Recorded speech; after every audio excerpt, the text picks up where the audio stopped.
Hello, my name's Andrew, aka Shadow6. If you're new to the channel, welcome. What I'd like to show you today is something brand new for the Battlefield franchise, and for existing or budding content producers, particularly on console, this is something you might be very glad to see. A couple of weeks ago, EA flew Berdu, Merc Music and I out to the Los Angeles DICE studios in order to record and comment on what they've been cooking up. All the footage I'm showing you here today was captured in-game on Xbox One using spectator mode, except it's not just spectator mode as you might be familiar with from previous titles. As I'll show you shortly, DICE LA have been working hard to build in certain elements of cinematic creative functionality. David Serland explains why. Basically to level the playing field, making sure that it's possible to make creative videos on all platforms. PC has had this for quite a while with third-party tools, and well, it's a computer. We're adding that to something that's built into the game. Should make things interesting, and I hope we see a lot of videos from the creative console community. Interesting? Well, let's take a look at what we've got to play with. If you've used spectator mode previously, you'll already be used to seeing tabletop, player view and free cam options, but they've all been enhanced to a certain degree, and we'll start with one of the most expanded features, free cam. We've got 5 cameras available to us as before, all located at different points around the map, but each one can be configured and will remember its own camera specific options, and those options can be seen here. We've got camera movement speed at the top, now with a slider for greater control, and that can also be changed on the fly, of course, with the thumbsticks. Sensitivity to adjust pan and tilt speeds. We've got a field of view slider right here in the camera menu too, that's kind of a big deal. And below that, how about some filters just for funsies? At the moment, we've got sepia, noir, a tilt shift style focus setup, saturated, and for the more nostalgic amongst you, Battlefield 3.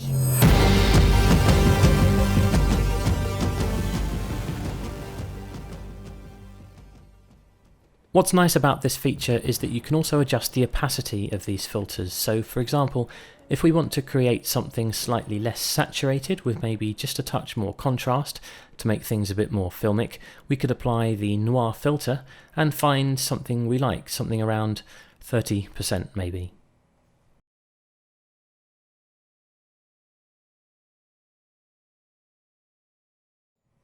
Moving down, surely one of the cornerstones of cinematic content creation, depth of field. Below our on-off switch, we've got all the options you'll need to create a smooth depth of field effect with both near and far adjustment, as well as the overall amount of blur. If you're not familiar with setting depth of field values in-game, tooltips at the bottom of the window will help you to work out what's what, and of course nothing beats a bit of experimentation to really find your way. While we're here, let's take a look at the display tab. This really deals with the amount of in-game information we have displayed on the screen at any time. In previous Battlefield games, it was somewhat more complicated to turn everything off, on console at least. So I think you'll be pleased to see that virtually every element of the spectator HUD can be turned on and off independently, and holding down the options button will remove the HUD in its entirety. Yes, a one-click HUD removal. Nice! So I mentioned that the other viewing modes had seen some changes, so let's take a look at Tabletop.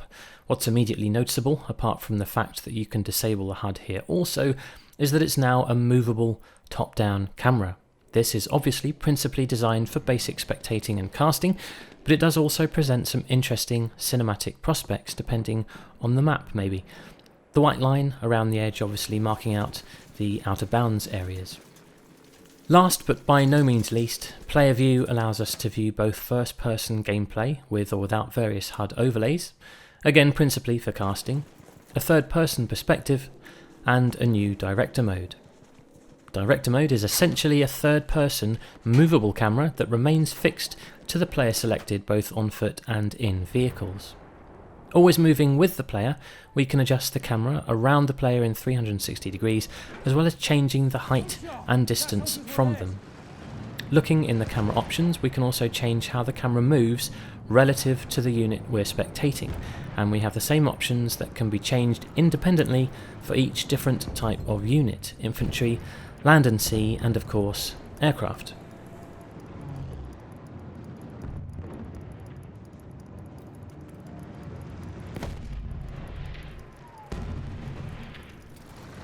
So, having showed you what's available, let me also share a few thoughts. We've obviously got a nice set of features here which I think will really give the console community a chance to create some imaginative and spectacular things. And I say console community specifically because although these features will be on all platforms, PC included, most of you, I'm sure, will be aware that third-party tools on PC, principally the BF Cinematic Tools by HattyWatty, simply allow for more features and more flexibility.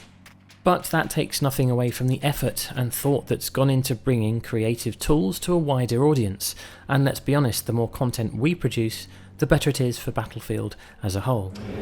I think in general, just the fact that we have a tool that's built to be used as a creative one. There's no like one feature. We have a bunch of things that would be interesting at least to try it out, like filters, which is it's interesting. What I think I like the most is that we can extend it, and based on how many uses this and how often we see good videos come out of this, the more time we can spend on improving this post-launch. So there you go, potential improvements post-launch, but that means you've got to get out there and use them. One of the things by way of improvements that I'd like to see personally is a separation of the caster and spectator functions from the creative tool functions. We did find when testing that the limited buttons on console controllers did tend to prevent some useful things being readily available to you on the fly without having to go into the menus. One example of that is camera tilt, which is currently a menu-only option. It does also take quite some time to get used to what button on the controller does what, but that's just a matter of practice and familiarity. But I think as people tend to be either joining to spectate and cast or create cinematic content, it would really help to separate the two. So that's it for now. It's not been confirmed yet that the fully featured spectator mode will be available on launch, but there's a good chance, just don't be too surprised if it's patched in shortly after. I'd very much like to hear what you think of everything you've seen in this video. Let me know in the comments if you're interested in content creation on console. I guess if you're watching the video this far, you probably are. And whether or not you think this will help you, or if you think there's something else you'd like to see. Bye for now.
We are losing objective Charlie.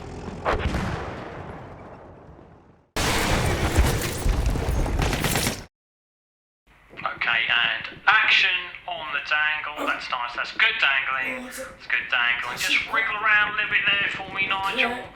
That's Oh, come on! okay, but that's great work, Nigel. Dangle. It's actually quite Dangle, painful. Nigel. Like you've never dangled before. It's actually quite... It's hurting Okay, and quite a lot. disappear in 3, Oh, 2, my. too early. Cut, cut.